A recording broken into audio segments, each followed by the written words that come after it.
if you think that they so fake, and you guys are giving legitimate reasons to why this music and why these people are fake, why do you support it?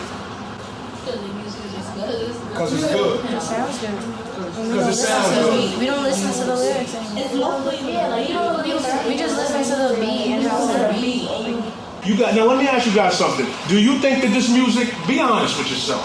Don't give the rap political media answer. This is us talking one-on-one. Do you guys think that this music is having an influence on you? I'm not saying when you hear one song, you want to go outside and do that one song and shoot that one person. I mean, overall, over time, do you think it's having an impact on how you carry yourself, how you speak, how you react in situations, and is it shaping a little bit of how you think? Yes. How many people think it's shaping how they think in some way, shape, or form? Wow. Now I got something else I want to present to you guys. This is my Tupac Shakur. He has all the tattoos that he actually has. He has the 50 NIG word. He has the life. Biggest monster, Judy, my feet and some more kids. We running, steady running, keep on busting at the booth. You know the booth. Smoking dope, it's like a sherm high. Get they learn to fly, but they burn, motherfucker, you deserve to die. So, West Side. All my 4-5 make all y'all kids don't grow. Today we have all come together to join forces to address the issue of violence in the nation. A violence which has decimated our communities, devastated our families, and destroyed the souls of so many of our youth. Have grown more violent and depraved. I've said from the beginning that this music is drug-driven, greed-driven, and violence-driven. Rap music, gangster rap songs that debase women, degrades the value of life. As a black woman still calling us hoes, bitches, and sluts. It's calling us niggers, and now it's also defaming our faith. We are driven by hip-hop, and you got to realize that everything that we do, the culture, the atmosphere is driven by hip-hop.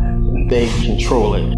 As the dominant favorite among African American males, is a big favorite among young white suburban males. We don't control what's driving the black community. They do.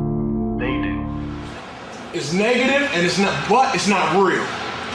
You also told me that you think it's important to be real, but you said that these people you support are not. Now you're telling me you listen to it even though you think it has a negative impact on you. What do you guys think about that? They're confusing. But the music industry is a secret society, and the music industry's job is to do what?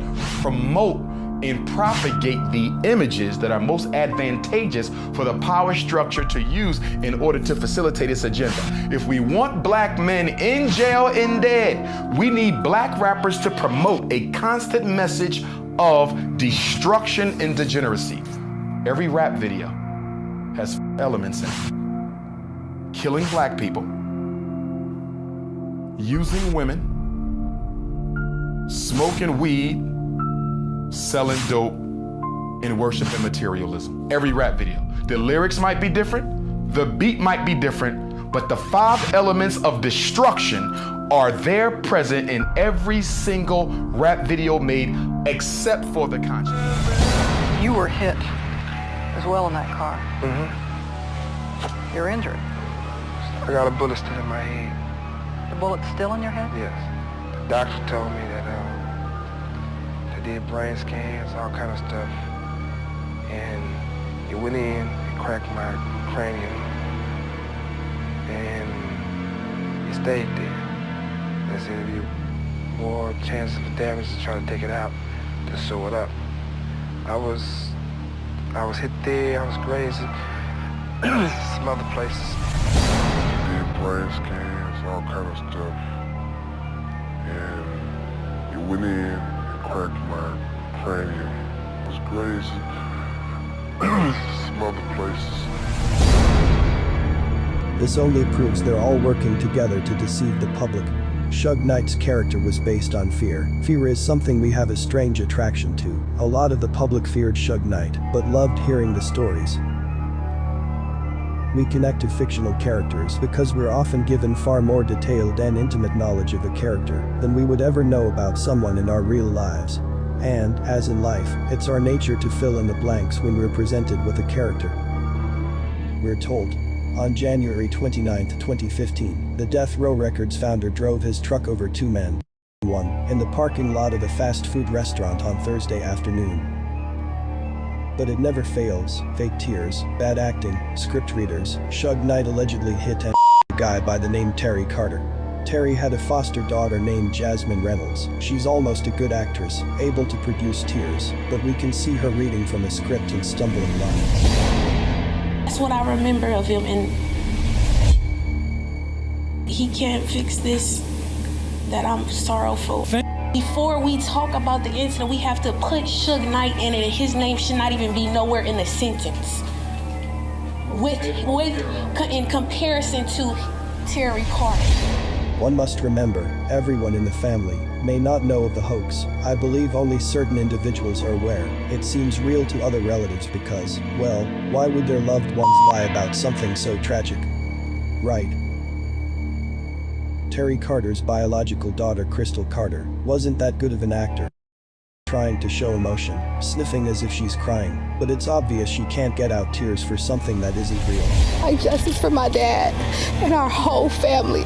He was a great, caring, loving, loyal man. I can't even count the number of people, the number of children that he fostered and helped go to college. Like justice for my dad and our whole family. He was a great, caring, loving, loyal man.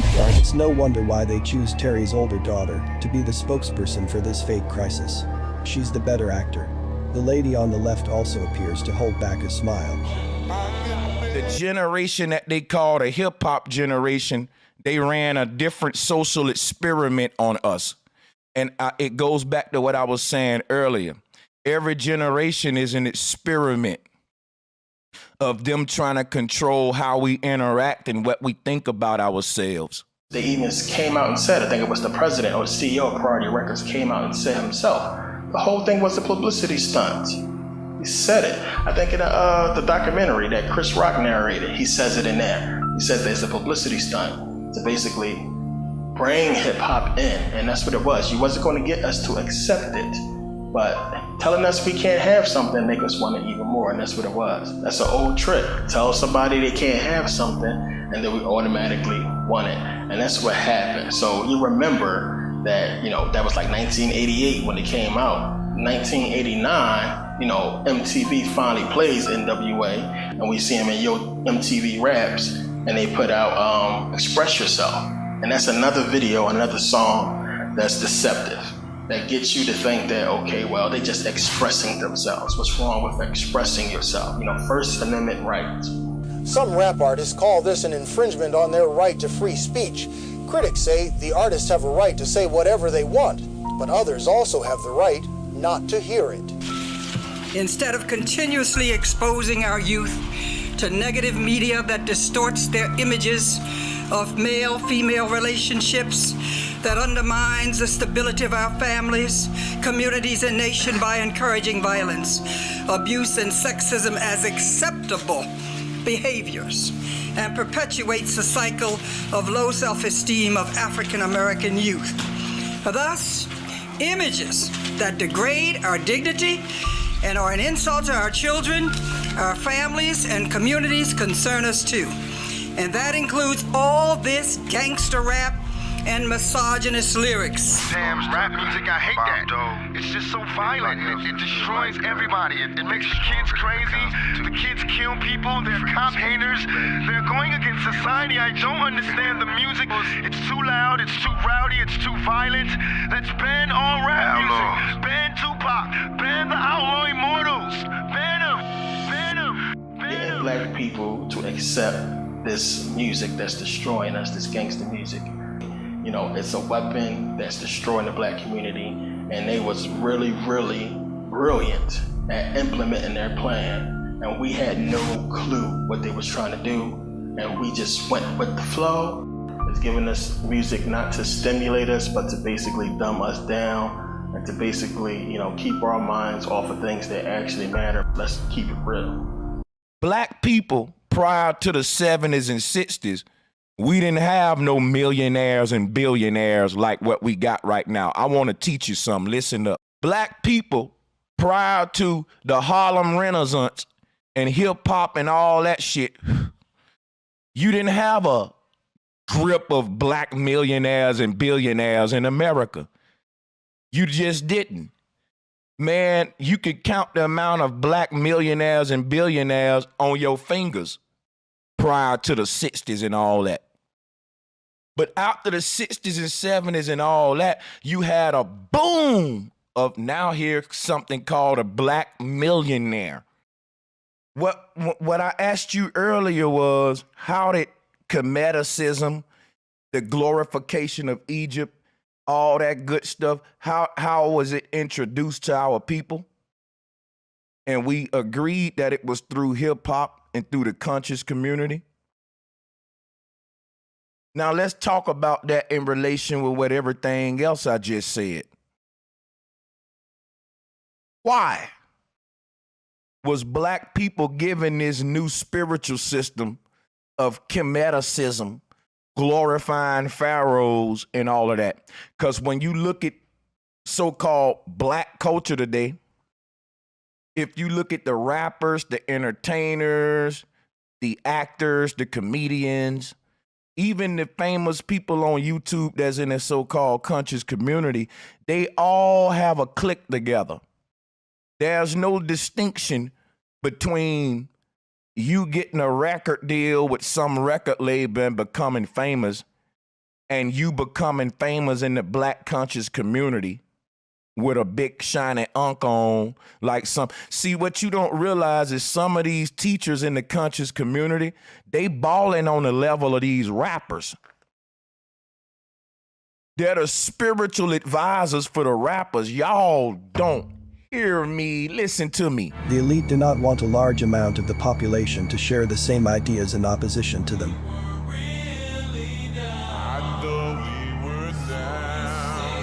Suge Knight's tough guy images were made for us to fear, from his mobster and gang member photos to the stories they tell.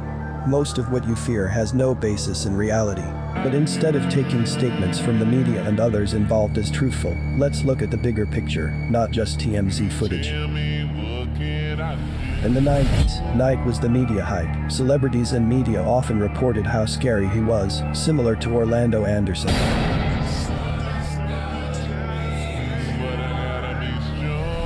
These people were never real killers, only characters talked about amongst those within the music industry or media. So we partied and next thing you know, my security come to me, say, yo, Suge outside. I said, oh.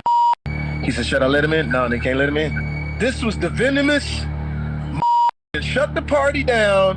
Everybody run out, Suge. When Suge would walk into the clubs, literally the DJ would pull the plug, roll that shit up, and get the out, because you know Suge was finna fuck shit. I saw Suge Knight walk into the Bible Awards with a cigar by himself, and the whole Bible Awards ran out. I'm looking at Russell Simmons doing backflips, Alicia Keys running in the red dress.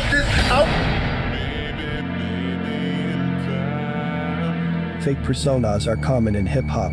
Knight's life has been one big act, all at the expense of his audience who naively takes the stories given to them as gospel, but fail to realize that not only is he a part of the system, but also to a large degree he is the system.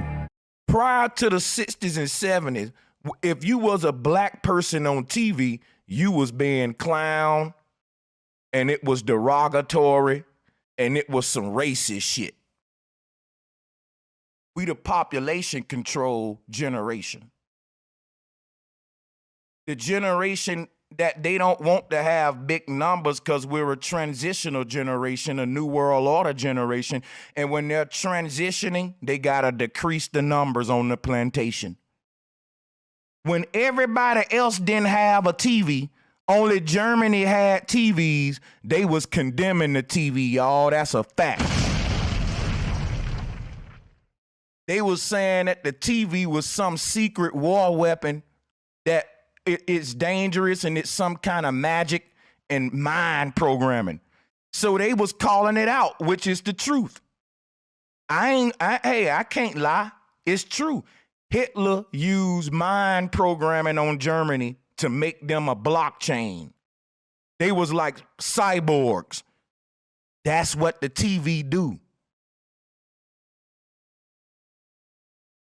The TV has the power to make millions of people act the same in a matter of 10 minutes. You see, a new type of human that couldn't have no flaws, because even though most of us will never be on TV, we live our lives as if we are, because we mimic the people on TV. Listen, let me show you how powerful TV is. Take the wackest, nerdiest dude in your hood who don't get no women and no respect from the guys and make him famous on TV, and see how many folks in his hood hop on his nuts overnight when he come back home. See, TV the only thing that can give you fame and clout. You can't touch fame. You can't pour fame in a cup. It's very mysterious. TV can give you fame, and TV can take your fame away by defaming you. And they do that when you get out of line. TV introduced a new way to control people, and it introduced a new currency called clout.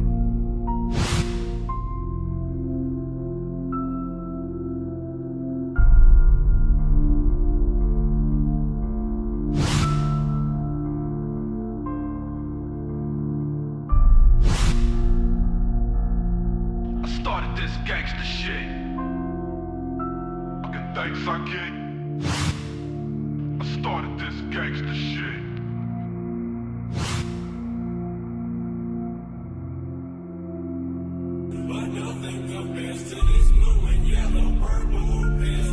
You want to really have some conversations about what adult Joe thinks you've brought to this game?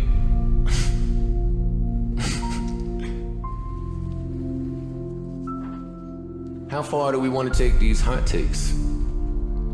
I think I could go to court and make a valid argument that you was the first plant. I'm not gonna do that. But talk about all you brought to the game. You brought a lot more niggas than that. And all of them ain't nice. Yeah. I don't know. Zans. No. I No? mean, yes, Lean. yes, a lot of Lean.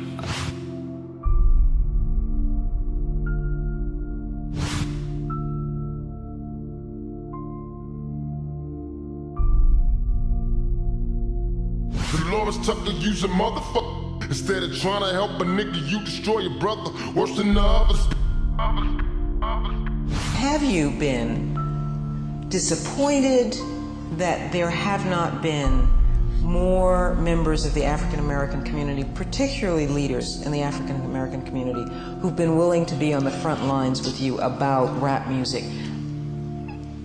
That has just, that has hurt me more than all that white folks have done to me. That has hurt me more because our people don't really understand the effect that this is going to have on our people. Because we're going to be gone, those of us who've been the fighters. And I'm glad you're recording this history, because all of us are going to be gone. And the kids, that's why they're recording it, all this music. That's all our kids will be hearing in 2020, 25 and 30 and 40. 2040 and 50, and they'll have to start fighting. Those who are knowledgeable now will have to start the whole civil rights movement again. Those who fail to learn the lessons of history are what? Doomed to repeat them. Those who fail to learn the lessons of history are what? Doomed to repeat them. Puts it in a little different perspective, doesn't it? Yeah, but then it also goes back. You say you used to do gangbang or whatever. Right. But everybody in the hood is not gangster. Absolutely. It goes back to music because they try to be like 50 Cent or whatever because they think it's cool. Like I said, music is in now. They try to be like what they hear. Everybody's not like that. They put on the act.